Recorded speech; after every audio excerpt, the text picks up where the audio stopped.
All right. Hello and welcome to Greek Orthodoxy. Questions answered. Tonight we're airing from location from Florida. Father, welcome. Oh, well, hey, how we doing? How we doing, Demos? You can see I'm by myself. I just came down uh, to to bring my mom back. She's been with us for 4 weeks up here, so it was a quick trip to just come down and then head back up and start the week off again. Yes, sir. So today we'll be going on just because we're doing this. We're asking these questions across the nation. We'll be going on for 1 hour, but we have a lot of questions in already, and I can see from the first question from Fyodor Dostoevsky that we're already getting into this into the fall Halloween spirit. But Oh, okay. Yes, yes. but before we do that, how are you enjoying the warmth of Florida? Well, it's probably well, hold up a second. Actually, the weather down here is, what can I say? It's hot. It's not as hot as Greece, I'll tell you that right now. But oh man, it was a little over 100 degrees today, so it was pretty warm. You're gonna get back up But to Rochester. It's gonna be cold again. but I heard that you guys it was going to be hot next week. That's what I heard. Oh, it was hot this week. It was in the 90s, which is strange. I honestly feel that this last week has been hotter than the entirety of the summer. Oh yeah, yeah, yeah. Next week, it'll drop back down to the 70s, or in Florida, that's the equivalent of winter. You'll see the fur coats come out down there. Hey, but one thing I do want to say, we are known for our whiskey of the week. Is that correct? Yes, sir. I mean, we are kind of known for that. One of the things I got to see, unfortunately, I didn't have a lot of time down here, but one of the things I did get to do is Tarpon Springs has opened up their own distillery. So right on Pinellas Avenue, in an old sponge exchange building, there's a gentleman from Alabama who has come here to Tarpon Springs to open up a distillery, and he distills both, whiskey, bourbon. I mean, bourbon is a whiskey, but I say whiskey, I mean Scotch whiskey, and then bourbon, and he does also gin, and he does ouzo, and That's the he trifecta does right there. he does, and the ouzo that he blends is true ouzo. It's without sugar, so it does not have that really sweet taste. So it's very very different. And one of the things I wanted to show on here is they produce a single malt whiskey here, and if you can see on the label, it's right there. It's Tarpon Springs Distillery. I had the opportunity to sample this while I was down there, and it is absolutely fantastic. Really, really, really good. It's well done. We took a tour of the distillery itself. I mean, it's not that big. We took a tour of the distillery itself. So when you are down here, I know a lot of our listeners know about Tarpon Springs, like Tarpon Springs. This is absolutely something that you need to see when you're down here, because it is. It's one of the non-Greek things in a totally Greek town, but they do a great job, and I just wanted to give a shout out to them for offering to Tarpon Springs something new and different. And I should point out once again that this isn't a promotion. This is just Father's other passion. Well, that's right, my other passion, exactly. So anyway, that's my opening statement. What else? Well, I guess we can get right into the questions then. Yeah, let's jump in. So the first question is from Fyodor Dostoevsky, who asks, "Is it a sin to watch horror movies that don't glorify violence but use gore as a means to teach a lesson to the audience, such as The Shining? If so, how is this different from TV shows about martyrs that use gore and violence?" So that's an interesting start. Horror movies that don't use gore. I think, Well, they don't glorify violence, but they oh, use glorify. gore to teach a lesson or a moral lesson. Yes, and again, growing up, growing up in the '70s, and certainly Demos, you being the film aficionado that you are, there's something to be said about that old style of horror movie that doesn't really show a lot of violence and leaves things to your imagination, right? I I, mean, I would there's say something so. beautiful about that too, right? I You know, wouldn't consider The Shining very much of a gory film. In fact, there aren't even any jump scares. The scariest thing in the movie is the building up of that tension. yes, yeah. I would say correct. Um, you know, I'm trying to think of some other movies that built up.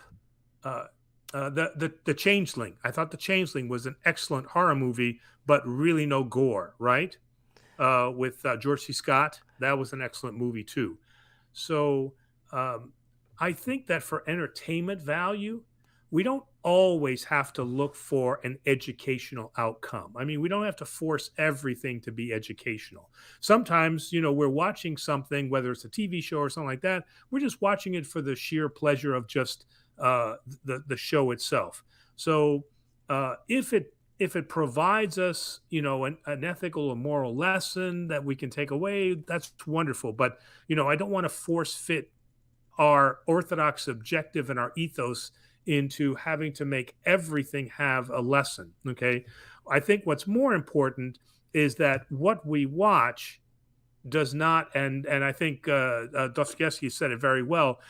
We don't want to glorify that violence. I think probably that was the issue with Mel Gibson's Passion of the Christ. I was about to say that is one of the goriest You know, and scariest films I've seen you know, in and recent and memory. over and overall, and even Bezuidenna said this, and I've heard a lot of people say this.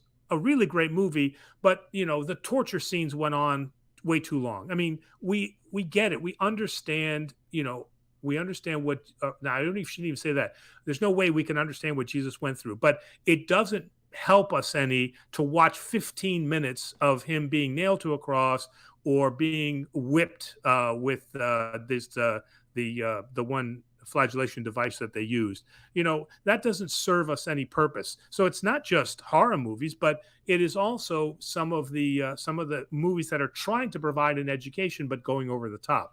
So that was my commentary on Passion of the Christ. Is I just think that the violence ended up being glorified, under the guise of, well, we want you to understand what Jesus went through. Nobody can understand what Jesus went through. So let's not go down that road. I think Roger Ebert may have said it best when he said, "Too much Good Friday, not enough Easter Sunday." And there we go. I think I've heard that quote. Great quote. How do you feel about the fact that church groups were taking children to see that film when it was in theaters? I would not support that. I don't think that's the message that we want to leave kids with. The message is that he became man for our salvation. He died, was buried, and resurrected bodily. Those are the important walk-away messages that we need to have for our kids. Is that yes, there is a heaven. Yes, it there is a purpose and a meaning to going to church and living a Christian life. And they're not going to get that through watching Jesus being whipped, tortured, and nailed to a cross. So we have a second question from Fyodor Dostoevsky. Can Christians own guns?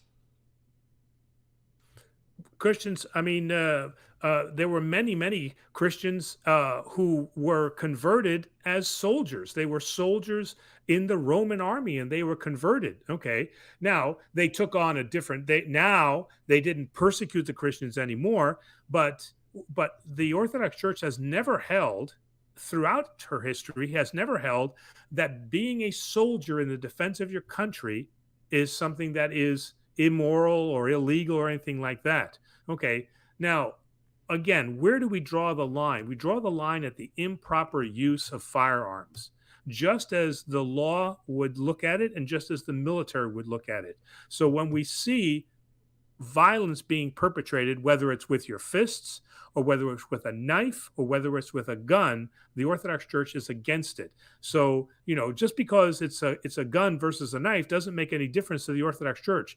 Violence is violence. Okay. The church understands that there are times when it is necessary to defend the country or to defend a people's human rights and to protect them.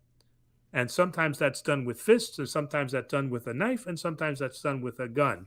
But it must always be done in a manner that is in a protective nature and never in an offensive manner. Remember, we do not have a justifiable war concept as the Catholic Church does. So we are never in a position to say we're on the offense. Well, if we can expand this from the war nature to a home defense nature. So if somebody were to break, for instance, as an example, break into my house with the, I don't know what the objective of this individual is. I have a family and children. Whether with a gun or a knife, what is the Orthodox stance on how far I can take my defense? Well, the Orthodox stance is that thou shalt not kill. So there you go. So, we don't have this idea of, well, go ahead and kill him, then drag him in your house, and that way it's all legal. We don't have the idea that resist by any means possible. We don't have that concept too. All we have is we have an understanding of of of acknowledging the image and likeness of God in every person that we meet.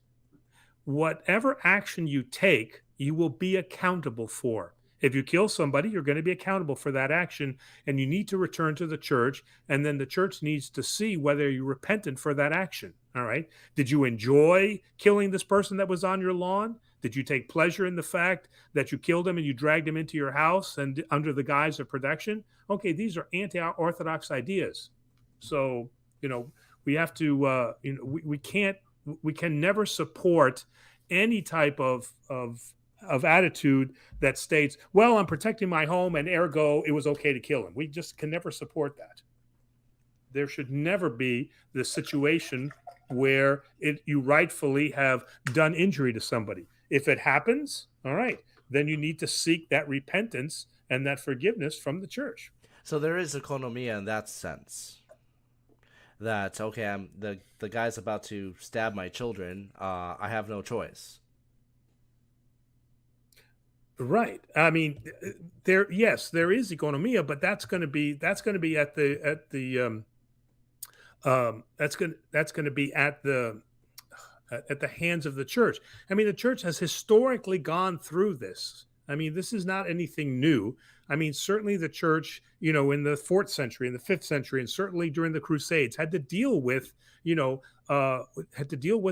what happened. I mean, the Byzantine Empire. I mean, they cry and moan over the 4th Crusade. I get that, but it was not too many years before that the Greeks of Constantinople were responsible for a grand massacre of the Latins, that were living in Constantinople. Okay, the church had to deal with, okay, was that right? No, and the church said no. So we've discussed before that there is when it comes to the commandment of thou shalt not kill, that the real interpretation of that is thou shalt not murder. Correct. What exactly is the difference? So a soldier that engages a known combatant in the performance of his duties or her duties, okay, and under the lawful orders of the officers above him or her, and has executed that action, okay, we call that killing. The church does not sanction that in any way, but when that person comes for confession, that's how they're going to answer that. Did you enjoy what the killing that you did? No, I did not. But this was done in the defense of my country. I obeyed a lawful order that was issued to me in the defense of what I felt to be my nation's interest. All right, and in that case, economia has to reign. All right, so now also if they come back and the actions are warranted as not in compliance, okay, and again, what comes to mind is the Vietnam incident with Lieutenant Calley, right? Okay. And so that comes to mind, where was it appropriate for the level of killing that was done there? And the Uh, Orthodox Church would say no. for our younger viewers, could you elaborate on that? So, and again, I not to provide an intricate ideal of the details, Lieutenant Calley was ordered to take a particular village in Vietnam, and when he took that village, it was just a wholesale killing that was done not only of combatants but of non-combatants too. And so the idea there was, I was issued an order, and we couldn't tell who the combatants and non-combatants are, and so that was part of that justification. And the army ruled that that was not that the action that was performed by Lieutenant Cowley and his men was not done in a lawful way. That was not a lawful order to obey what happened at that uh, uh, in that action. All right. We have a submitted question from ICXC Nika Orthodoxy, who says, Father bless, when we are going to partake of Holy Communion in a vigil, how many hours before should we fast? For instance, in my parish, vigils start at 8 p.m. and end at 12:15 a.m. So how long should you fast before a vigil? So I guess on that one, I'm gonna um, uh, um, I'm going to use the example of the pre-sanctified liturgy, because many times people will ask me, Father, when I come to a pre-sanctified liturgy, which is obviously where you will receive Holy Communion, and they'll ask me, Father, because that service starts at 6 or 7 o'clock at night, what should I do? And at least what I have seen as fairly common, again, not universal in any way, there's no dictates on this or anything like that. What I've seen pretty common is that people will stop having anything after, let's say, 12 o'clock. All right. So if we use that as a general guideline, we've got anywhere between 6 and 7 hours that we should fast before receiving communion. I guess you should be very lucky that we don't necessarily do our vigils that late. That 12:15 a.m. well, 12. Well, the vigil could go all night too. So I think that 12 to 1 is pretty typical in the parishes, to have those vigils last until about 12 or 1 o'clock in the morning. I think that's fairly typical. So, and it certainly gives the sense of the idea of a vigil, to stand watch, right? Mm-hmm. TLM says, regards from Monroe's in Rochester. Okay, let's guess who that is. Sasha says, good evening from Ontario. Welcome, Ontario. Welcome, Sasha. Greetings to Monroe's, and greetings to Sasha. And Aaron Franco has a question. He says, hi, everyone. What do we do when we are feeling spiritually dry?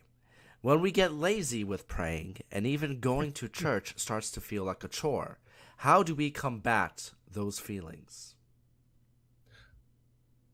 Well, that's an absolutely great question, because, if you do something and you lose the purpose, you can lose the passion, So maybe it's time to step back and make sure that we understand why we're doing what we're doing. All right. So first off, and this is again very it's a very un-American thought here, but JFK said it best: ask not what your country can do for you, ask what you can do for your country. And the Orthodox Church, the mantra is the same.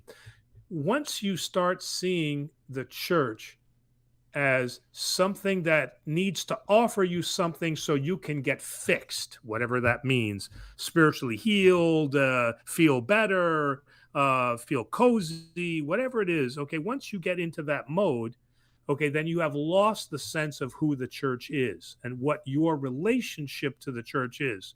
Okay, so it is what can I offer to God? What am I offering to God through my community? So this is where it might be a time to step back, because if you're asking yourself the question, I feel like I'm not really getting anything out of this and I feel spiritually dead. Okay, the reason is because you're trying to get something out of church. This is not a self-help program.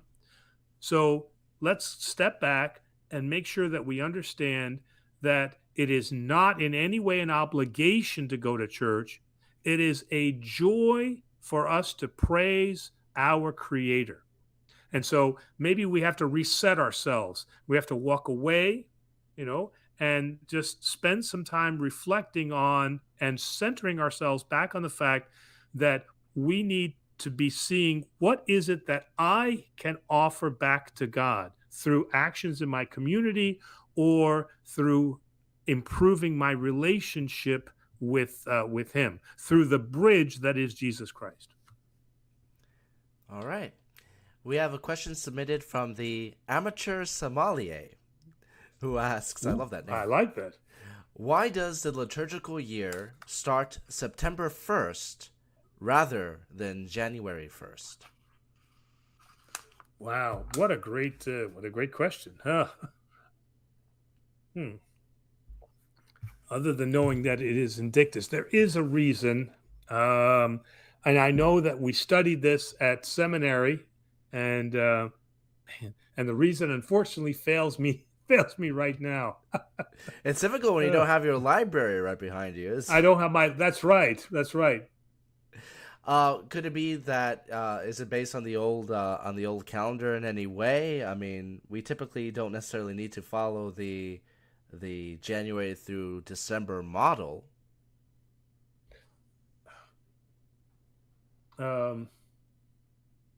So actually, what I am seeing, and I'd have to look this up to make sure, is that this was actually established by the First Ecumenical Council in Nicaea.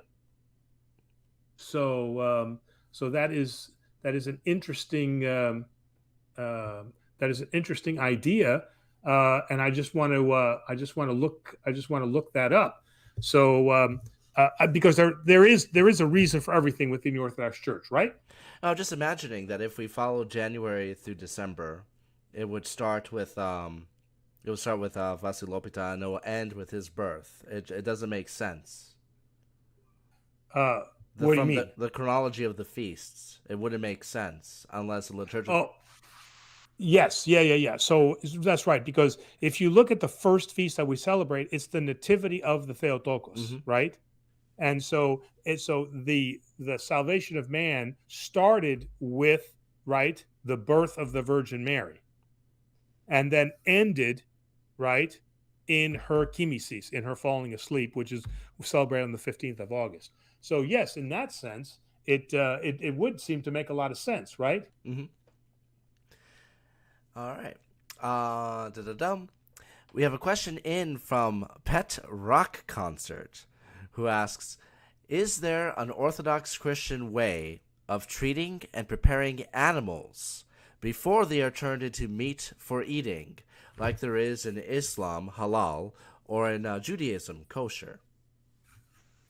No, we do not have any practice that that prepares the animal. Interestingly, there is a way that the lamb or the sacrifice is inspected, in terms of blemishes and things like that. But there is nothing in the Bible that speaks about the actual action of slaughtering the animal. So that is not necessary. That is not covered in the Bible. What is covered in the Bible is, what is appropriate to present to God. But how that slaughter is to occur is not part of the Bible. All right. So in that sense, we do not have we as Christians. We certainly don't have anything in terms of how we slaughter the animal, as you know, in connection with Judaism. But also, we don't have anything that tells us about the nature of the animal either, because the animal is no longer being offered as a sacrifice to God. Right?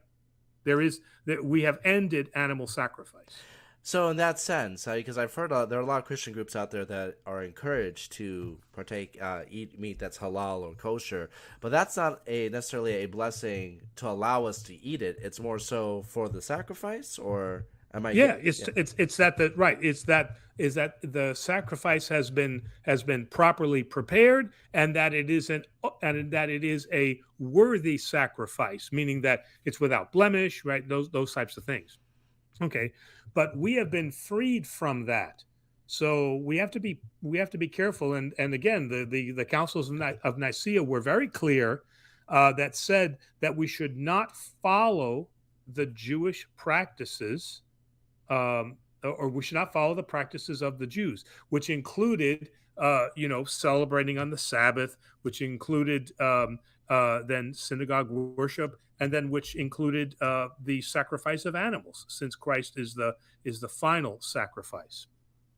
And again, that was in no way a disparagement against the Jews. I mean, they are the chosen people without a doubt. But the church was very, very clear that we do not, sorry for the movement there, that we separate ourselves from the Jewish faith. The Jewish faith may have been our roots, but we are not a Jewish faith. And I know that in speaking many times with rabbis who I've become friends with, both in all of my parishes, the rabbis themselves have said,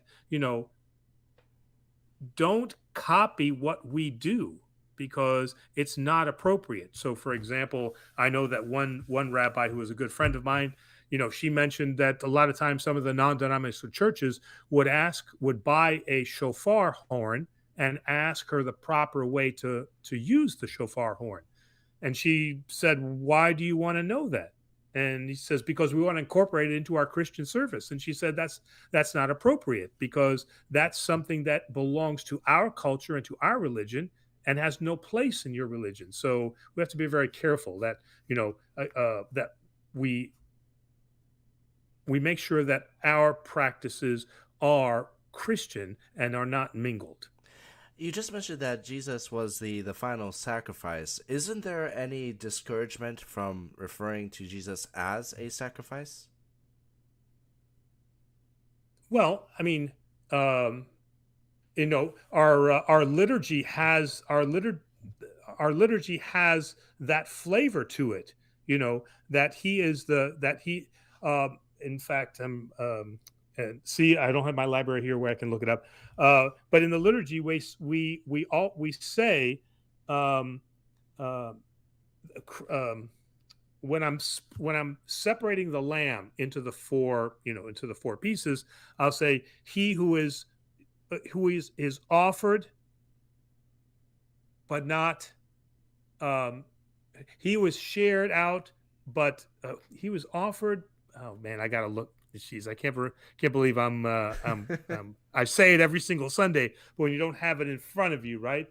Um, When you're out of that rhythm, it slips away, doesn't it? it does. But that prayer speaks about, and alludes to him being that sacrifice. All right.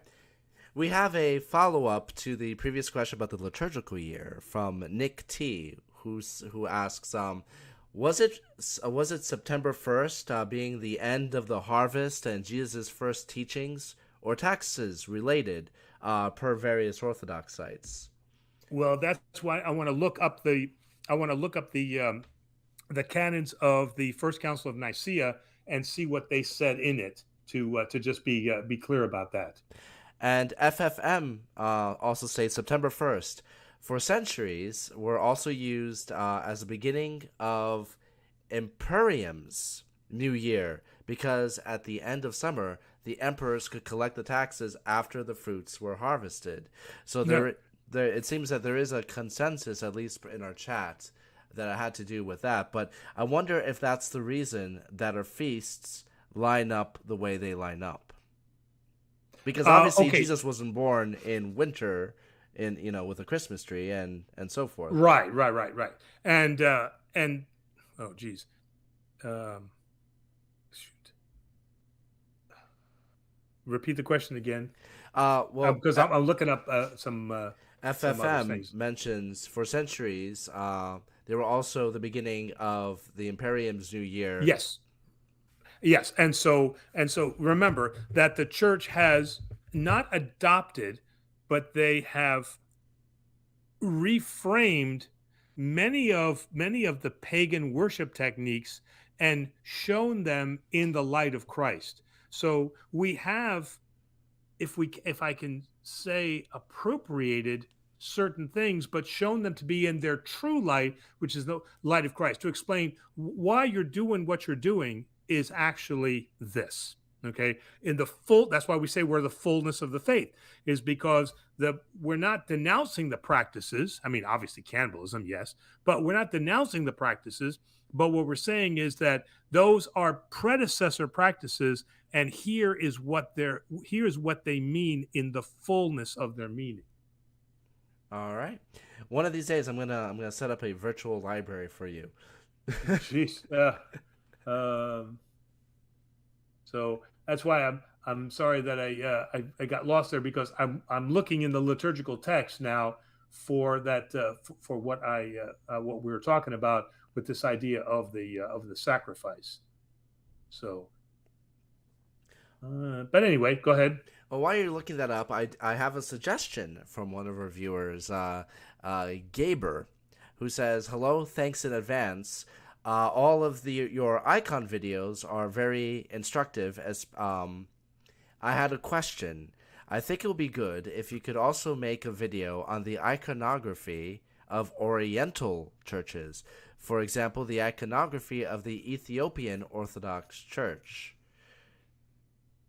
Okay, that's interesting. I'm wondering if now I think that we did have one icon that we showed that was more of African in nature, African Orthodox. Yes, Didn't we have one? we touched upon it and the different styles of Orthodox icons, if memory serves. But I'm wondering if there's enough of a distinction in the or and I mean they are called the Oriental Orthodox churches, just FYI. I wonder if there's enough Hmm. of a distinction in the Oriental churches and the Ethiopian churches to warrant a separate video. That's what I'm intrigued by. Oh well, that's another point we can take up and examine, right? Yes, yes, and for a lot of reviewers who are new to the channel, we actually set up a selection of playlists based on different topics. We've done this with our virtual Sunday schools. We've separated into Old Testament, New Testament, the saints, and life lessons. But we're also doing that for a lot of the different general topics we discuss. We have a vestment playlist, we have an icon playlist, a funeral playlist, and so forth. Yes. And we're Hmm. going to continue to categorize this way to just make it a lot simpler. Now that we have, I think, including the live streams, we have nearly 800 videos on YouTube. Things can get lost, so we'll try and make things as easy as possible for everyone. 800 videos. Okay, Yeah. so you've been busy. That's good. Well, that includes live streams. So, Oh, okay. All right. um, Nicholas, Nicholas, I'm not gonna attempt your last name, but thank you. What is the Greek Orthodox Church stance on cryogenics? So cryogenics, and again, Demos helped me on this one. Cryogenics, I think, in the sense of extending normal life. Yes. And that's also an interesting topic, because remember, um, the the fathers of the church, you know, didn't really have to deal with a lot of the new technology. Um, and it's interesting that you mentioned this, because my sermon on Sunday partly came out of the reading of the Indictus message from our patriarch Bartholomew. And the last line spoke about this idea of technology, that, technology can he's and I looked it up in the Greek, and the Greek was capitalized as well as the English. All right, and I made a big point of saying that Constantinople, the Patriarchate, is not against the use of technology, but what they are against is when technology is used without its relationship to God. So once we lose the idea that we are A, the image and likeness of God, B, that our purpose is to praise our Creator and to do those things that glorify His name, those are the guiding principles of our morals, our ethics, and the use of our technology. And he makes a point in there to say that, and actually, Father Bishop John Zizioulas makes this point in his book, The Priest of Creation. And he says, we are not just a moralistic faith. That is not who we are. Who we are is a faith that recognizes and advances our relationship to our Creator. So in that sense, we have to examine all technologies from what is their purpose. Okay? Death is a natural, take that back. Death is an unnatural thing. Okay? We were meant for immortality in the garden, but now what has happened is death through Adam's sin has entered the world, and now this is a price that we pay. So a technology that forestalls the example that Jesus gave us, he died and then rose again, as we will, okay, doesn't have a place in Orthodoxy, because that is not what our purpose here on earth is to do, is to extend our lives forever. So we are, and as the Patriarch says, we are meant to work in harmony with all of creation. And right now, creation is as St. Paul says, creation groans because death has entered the world, and this is now it is not a natural part of us, where science will tell you, oh, death is natural. It's a natural thing. So this is just what we go through. And we as Orthodox Christians know that this is not natural, but it is part of what we go through so that we can obtain then the kingdom of heaven. And as far as cryogenics, I mean, we're not talking about the extension of life via progress in medication and better living or so forth. This is to continue the stance of unnatural. This is an unnatural possible extension of life. What is our, in a similar vein, what is our stance on transhumanism and the combination of the organic with the synthetic? For, in many cases, life extension or even the upload of memory to the digital sphere. And again, I have to give the same answer. This is not what our purpose is. Our purpose is not to artificially live forever. We have a life in Christ. Christ has given us that guarantee, but he has said that you will pass from death to life. So this idea of artificial extension of our lives beyond what is normal. That's why I want to be careful here, because, if you're 25, and I tell you, well, I'm not going to give you my kidney, so you're going to have to die because that's part of what Christ meant. No, that's not it. Okay, but we all have a life expectancy that we've been given. We see it in Scripture about, and I shall make his years 120.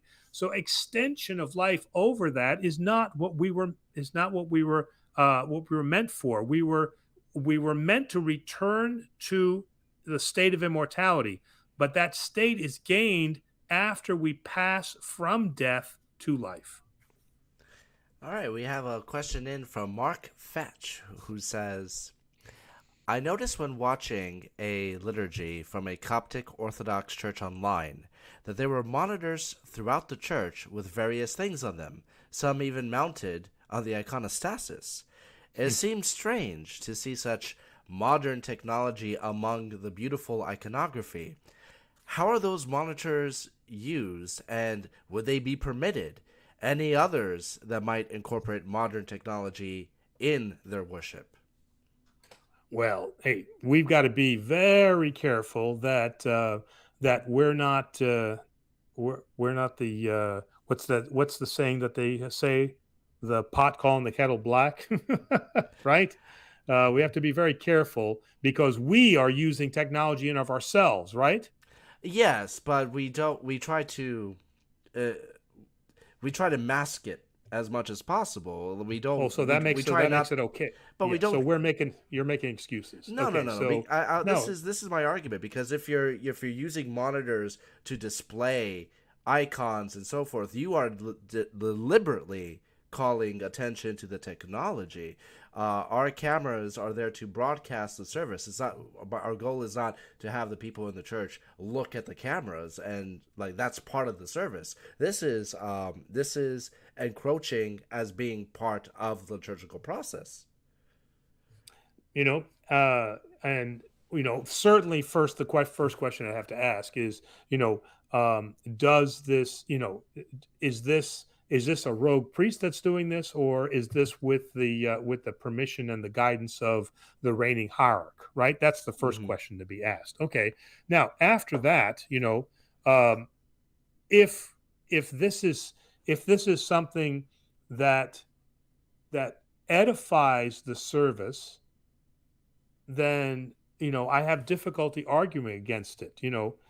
Because there is a cadre of people out there that think what we in our church, Annunciation, are doing is absolutely wrong, is dead wrong. That we're using this technology. You're showing the chanter, and then you're showing this, and Hmm. then you're creating a movie, and so they're blaming us for making a show out of the liturgy. So you know I I don't know how we can put um, how we can say, well, what we're doing is okay, but what you're doing is not okay. Again, it all has to be done with the approval and the guidance of the reigning hierarch. But we have to see what is the edification. If they are doing it to glorify technology, then Demos, you're absolutely right. Then that's not appropriate. Okay, and that's why we have to always be careful in terms of what we're doing, that we don't turn it into a show either. We're not producing liturgy, right? Oh yeah, and that's actually one of and I agree with you. There is what I was putting out was that there is a distinction between what we're doing and what this is. Um, but there is, and even when we do the live streams, we do cut to the different stained glass windows. We do You show sure? those things, but we're trying not to put on a show. We're trying to recreate what it's like when you're in church, because all the beauty of the icons, all the beauty of the candles and the worship, when you're standing in the pews and you're partaking in the surface, you will This is what you naturally would naturally do. what you will Absolutely right, naturally right. do. Right. And Yeah. that's why I said, if it's for our edification, and it does make for a much more natural service. All right. But like I said, we always have to watch out. I mean, in the broader sense of we, the Orthodox, always have to make sure that we are never glorifying technology, but that technology is our slave and we are its master. Where do we draw the line when it comes to technology in the church? I mean, obviously we're in a new age now, but was there ever a um was there ever a holdup when it came to the invention of the camera, for instance? Was there a controversy over even taking a picture of an icon? Oh, I mean, it's only fairly recently, within the last 20, 30 years, that, picture taking in the church was allowed. I mean, many older priests, they did not, at the weddings, they didn't want any cameras in there. They didn't want you taking pictures of what's going on. This was all a mystery, right? It was da mistira inetora. So that sense was taken very literally. And certainly you weren't taking pictures behind the altar, but now we take pictures behind the altar, and you see video behind the altar. Okay. But we're doing that because this is what that generation is asking for, is they want to know what's happening behind there. It is not, it's not a mystery from the sense that I'm not allowed to know what's happening out there. It's giving me an insight into what's going on. So in that sense, I don't think we're giving away the mysteries, but each generation, that former generation, sees what is being done as heretical. It was heretical for Gutenberg to actually print mass copies of the Bible. How dare you print something that should be written by hand and that should be reserved just for the clergy, right? I mean, that was I don't want to say heretical, but it certainly was blasphemous for Gutenberg to be printing Bibles, and then not only that, printing them in the vulgar language of English. Oh my goodness! All right, so moving on, Nick. No, okay. Nicholas had a second question. If you fast on Wednesdays and Fridays, can you receive Holy Communion on Sunday? Great question. The Wednesday and Friday fast is not connected to your receipt of Holy Communion. Okay, those are being done so that you can remember, and that you can honor his betrayal on Wednesday and his crucifixion on Friday. But you cannot connect those to Holy Communion.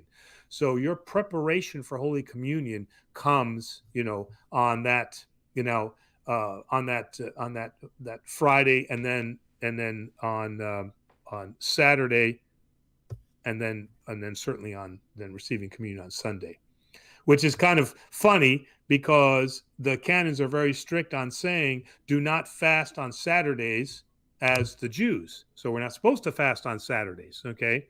So you're supposed to fast and prepare yourself during the week. But remember, fasting is one of the triads, right? So preparation for Holy Communion involves charity, prayer, fasting.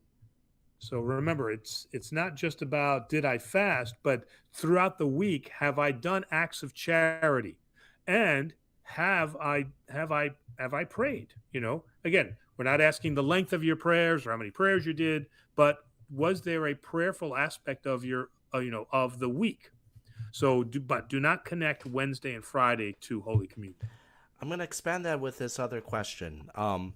Is confession a requirement prior to every instance of Holy Communion? So, good question again. So, you are supposed to, according to Akrivia, you are supposed to confess before you receive communion. All right. Now, in the Romanian and the Russian traditions, typically you should have received the sacrament of confession at least once in the last month or 3 months. And then after that, so you should confess at least once every 2 to 3 months. All right.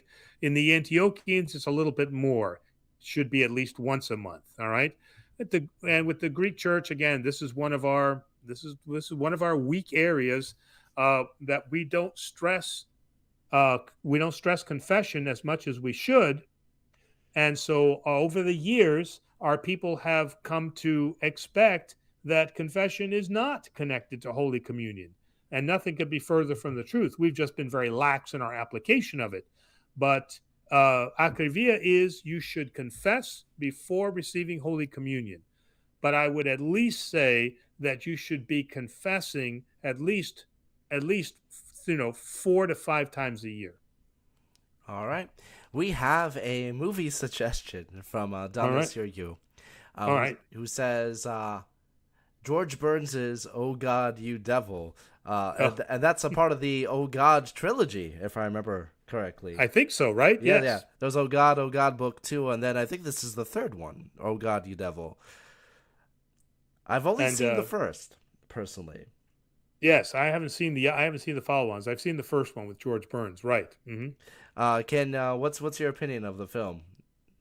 It was a fun film. I thought it was. I got to go back and see it. I mean, I wasn't watching it under a theological guise, but yeah, maybe I need to go back and just kind of take a look at it, through maybe maybe a theological approach You and know, see how it stacks up. one of these we've talked about this before. I think that we ought to start it maybe even this December doing a an Orthodox movie viewing where we pick a different movie every month and we look at it from an Orthodox perspective. I think that'll be kind of fun.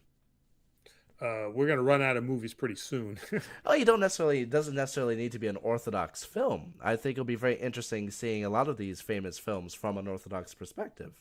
Well, that's we're always looking to do new things on this show. So hey, that yeah, and again, to our viewers, if you have ideas on things that you think we should be doing, please let us know. But I think the movie thing, let's give that a shot. Why not? Yeah, let us know in the comments of this video. Should we do an Orthodox movie night once a month? I think that might be kind of fun. All right. All right, moving on. From Rebecca Shantz, who says she has one more halal question. Is it all right to eat a halal chicken if they run out of regular barbecue chickens at the grocery store? I Yeah, like how she's it is. specific. Regular barbecue chickens, and that's the best kind of chicken anyway.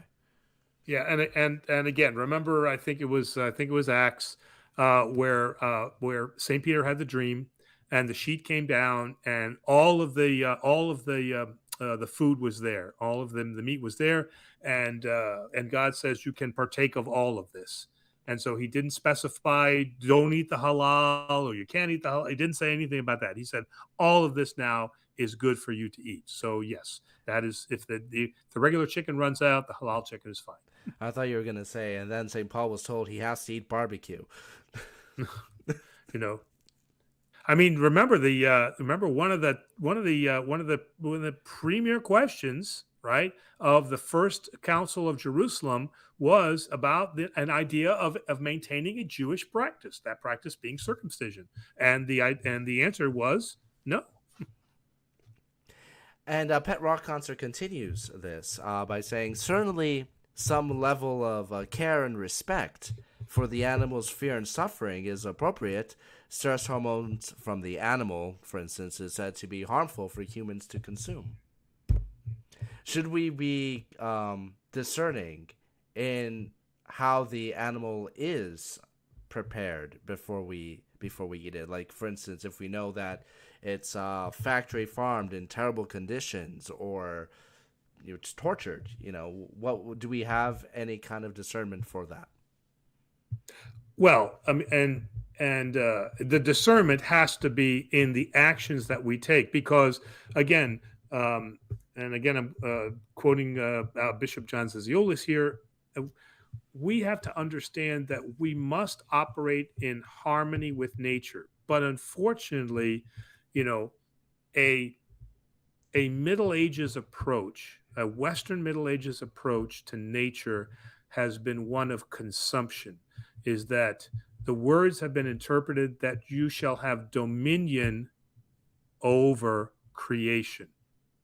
And this is not what God entrusted to us. He entrusted to us the care and the preservation, right, of the creation he gave to us, and that we are part of that creation. And so Western ideas sometimes is that we are separate from nature, that we, as an enlightened and sentient being, are separate from nature, and nature is crude and rude and does not have our beauty that God gave to us. And that is absolutely unorthodox.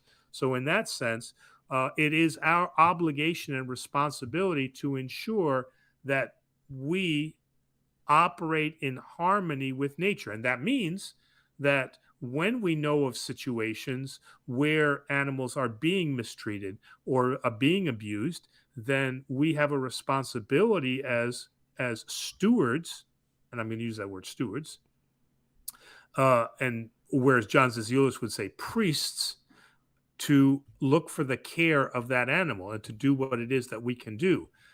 Um, you know, to say, well, I'm not going to buy this chicken, but I'm going to eat this chicken, I don't really know how much that does. So let's try to be a little bit more conscientious than just saying, well, I'm not eating one chicken over another. Let's try to make our actions have a little bit more force than that.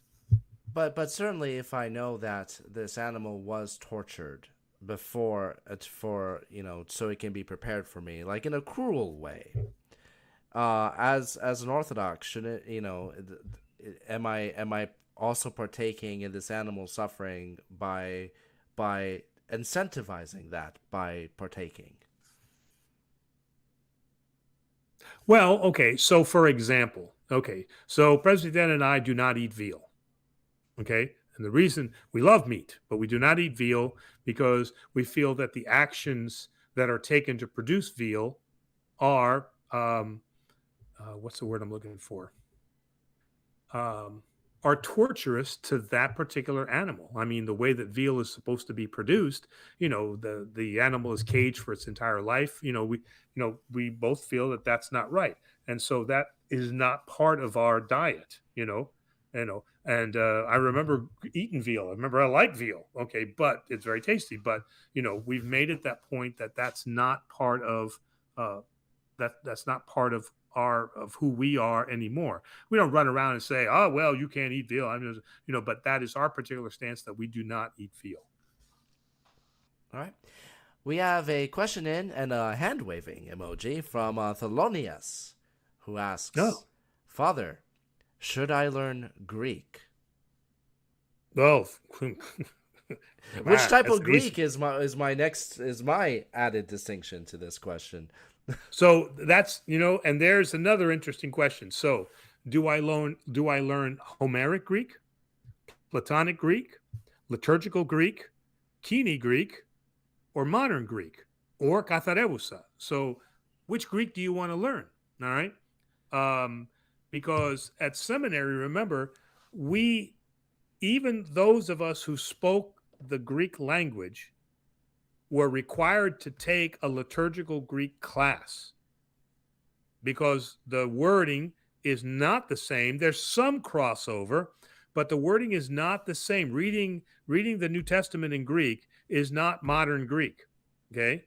But our instructor was very clear to tell us this is not ancient Greek, nor is it what we would call liturgical Greek, meaning the Greek of the fathers, okay?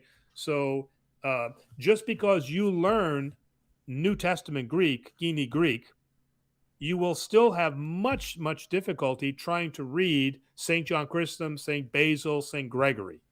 And you will have an equally difficult time trying to learn how to read Homer and Plato and Socrates.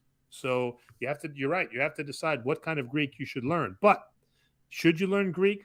100%. All right. Just as a reminder, we are going to be shutting the live stream down a little early tonight because we are on location. We're a little concerned about the internet connection. But I'll take these last three questions from Mark Fetch and Miggs. Mark Fetch asks, Hey, Miggs. in concern of Hagia Sophia, of the different Orthodox jurisdictions, which expression of liturgy would best match what the first liturgy in Hagia Sophia might have looked like? The first liturgy. Mm. Oh, that would have in Hagia Sophia.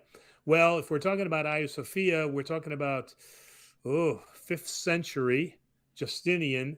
So really, by that time, the St. John Chrysostom liturgy was well established in the church. So I would say that the liturgy that we do for St. John on Sundays, which is the St. John Chrysostom liturgy, would be what they were listening to in Hagia Sophia. All right. And as a follow-up, do you think that Hagia Sophia can ever be returned from the Muslims to the Christian control? And what would it take for that to be achieved? Wow. I tell you what, myself, I have more faith in the reunification of our sister church with us, of the Catholic Church reuniting, than I do of Hagia Sophia being returned as a church, especially since we've gone backwards now, and it is no longer even a museum that is neutral. it has become what it had been before, which was a mosque, right? It was Hagia Sophia, then it became a mosque, then it became a museum, and now it's being back to being made a mosque. I don't hold out a lot of hope for that to re-happen again without some type of, I would have to say, violent intervention, whether that's some siege or something like that. So I don't see that happening, and I would see the reunification with our sister church as happening prior to that. All right. And Thelonious gave us a super chat. Thank you, Thelonious, with the message of thank you for answering her question. Awesome. And now for the final question of the day, which is from Miggs. How often do priests move in the Orthodox Church? In the Catholic, they get moved often. Do you have a say of staying in your parish or where you are going? Or do you take it as this is where the Lord wants me? So I'm going to preface all of this by saying, yes, priests move. But one of the things that made priesthood easier for me is coming from a structure that was very similar, and that was the military. So in the military, you're going to move. I mean, that's just the way that it is. All right. And you're going to move wherever they tell you to move. So you have a little bit of influence in that. You can maybe call the personnel command and say, hey, I've got a hardship case, or I need compassionate reassignment, or I've already done that duty. You can try to influence that. But at the end of the day, wherever the commander tells you to go, that's where you're going. I got to say, it's pretty much exactly the same thing. If you're a priest, you're going to move, right?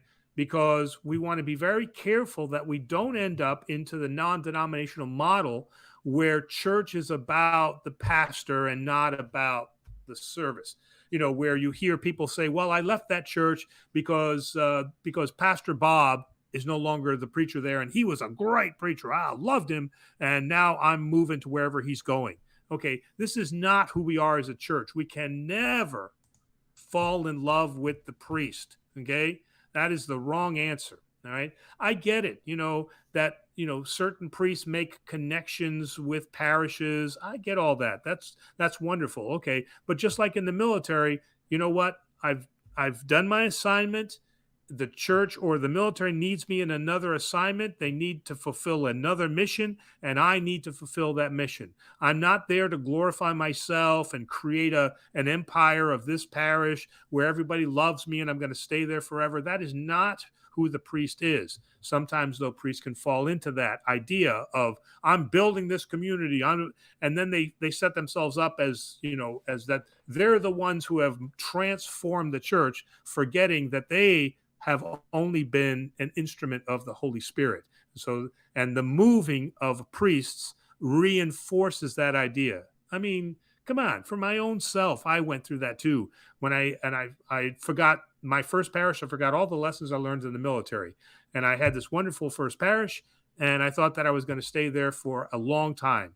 And it turned out that was not what the bishop needed. The bishop had more important things that I would say more important. That's not right. But he had another mission that at that time had a greater purpose than what I was doing at my first parish. Okay, and that is the nature of the beast. So the answer to the question is, do priests move? Absolutely. Do they want to move many times? Sometimes they don't want to move, but they forget who they are and what they have signed up to do. All right. How often do priests move? Typically speaking, priests typically move anywhere between 7 and 15 years. That's somewhere in that range, okay? And there is something to be said that once a priest passes, and I can get some argument on this, I'm sure, but once a priest passes 15 to 20-year mark, they start to get too complacent. They know everybody, and things have been going on well. And as one of my mentors, my priest mentors have said, they fall into what's called maintenance mode. And they've lost the zeal and the energy that a younger priest has, and with fresh eyes can go into that parish and say, the machinery here is a little old and it needs some renovation, and you've just been kind of maintaining the equipment, but it really hasn't progressed. So, sometimes the priest can wear out his welcome, and it's time for him to, it's time to move on. And that period is somewhere in the 7 to 15 year range. That's one of the reasons we do the show, to keep you on your toes. That's right. Everybody's got an expiration date. So to just close the evening, Gus jumped in with a generous super chat. Thank you, Gus. And he says, "Hi, hope Florida's not too hot. See you when you get back. Our Greek festival was a big success." Awesome. Very cool. And he has a follow-up to what you just said, but I would like to begin our next show with that, because that warrants a discussion, because I have some follow-ups as well. But real quick, a lightning round question for the sake of Greek 70s. What does it mean, made in the image of God? In what way? Okay, so we have image and we have likeness. Okay, we are made in the image. We are striving to become the likeness. All right. So the image of God, right, is that we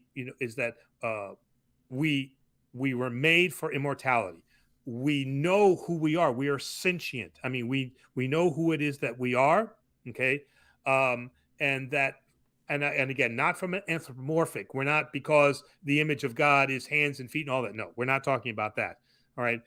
The fact that we have the capacity to love, the fact that we live in communion with one another, just as the Holy Trinity lives in communion. Those are images of God, that we are that image. The likeness of God is what we strive to be. So that is that idea of perfect love. The fact that we are growing, that we will have love for one another, but we will also have then that love for God. And that what we do, or the actions that we do, are those things that glorify God, and we do those things out of love. So that likeness of is what we strive, and we call that striving, at least in Orthodoxy, we call that theosis. All right. Well, that brings us to a close of tonight's program. Once again, we had to close a little early because Father Angelo's on location, and already our internet connection is getting a little wonky. So we try to keep these at 1 hour. Next week, we'll be off because it's my turn to be off on location. But we will. All right. But we will return on September 21st. And the very next day, we see the return of this liturgical year's virtual Sunday schools. We have a special opening video for that. This year, we're diving in. We're finishing off a few stories from the Old Testament, asking a few basic questions about the Bible and God and the Holy Trinity. And then starting in the spring, we'll begin to go through all of Jesus's parables, which will continue the following year. So we have a lot of exciting things on the horizon. And yeah, Father, I hope that you have a very safe return back home. And we'll see you this Sunday. Sounds good. We'll see you then. And again, to everybody out there, thank you very much. And we'll see you soon. Thank you, and good night, everyone.